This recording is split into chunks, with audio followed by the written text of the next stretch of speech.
In the late 1990s, these Filipino Christians lost all they had in the volcanic eruptions near Clark Air Force Base. The Philippine government relocated them into resettlement areas safely away from Mount Pinatubo, but far from available factory jobs. About 5 years ago, Pastor Donado moved into the village and began a Bible study in his home. It gradually grew until last year they averaged about 100 people. When they could no longer fit everyone inside, the children began to meet on the sidewalk in front of his home. They desperately needed more space.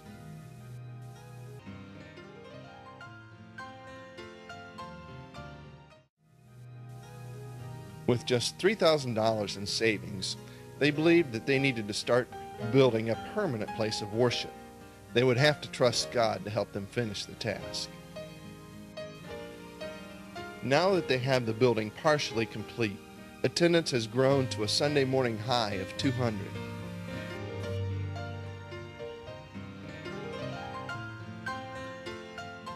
Through the sacrificial giving of our partners, the Carpenters Project assisted the congregation with funds to complete the building, which included lighting, bathrooms, a kitchen, windows and doors, and interior and exterior finishing.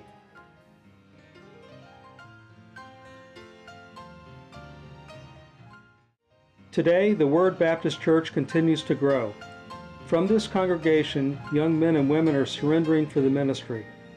Through their faith promise giving, Filipino missionaries are being sent into Asia and the Pacific region.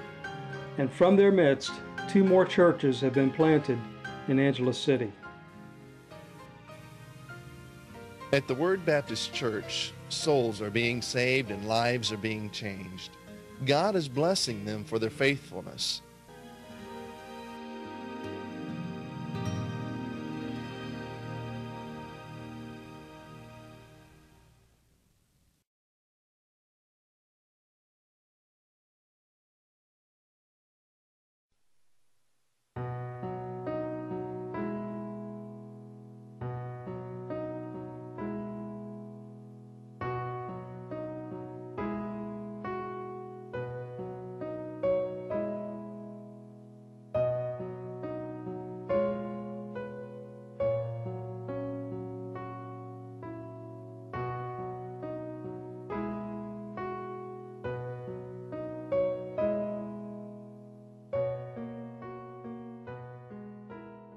Dear friends, this is Dave Young, and I'm standing on the street in front of the Pulang-Lupa Baptist Church. The building looks wonderful.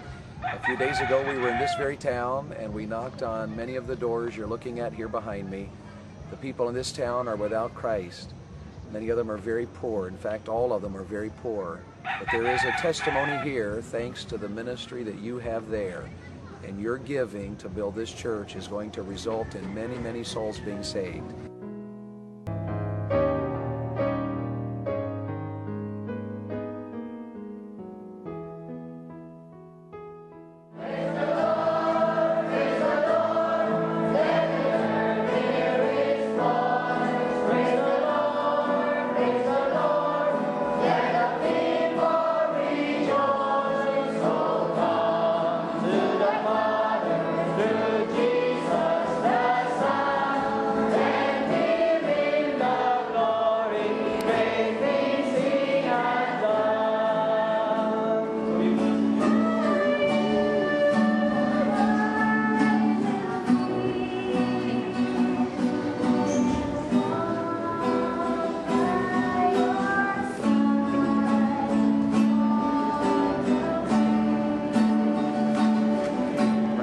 And you know, ladies and gentlemen, the gospel in this passage is the good news that Christ died for our sins in order that we do not have to go to hell. We can be saved because of Jesus Christ. And so Christ did die for our sins. By the way, that is why we have a church in this village. This church has one goal and one mission and one aim and one priority, and that is to tell the world Christ died for our sins. That is the whole reason to have a church.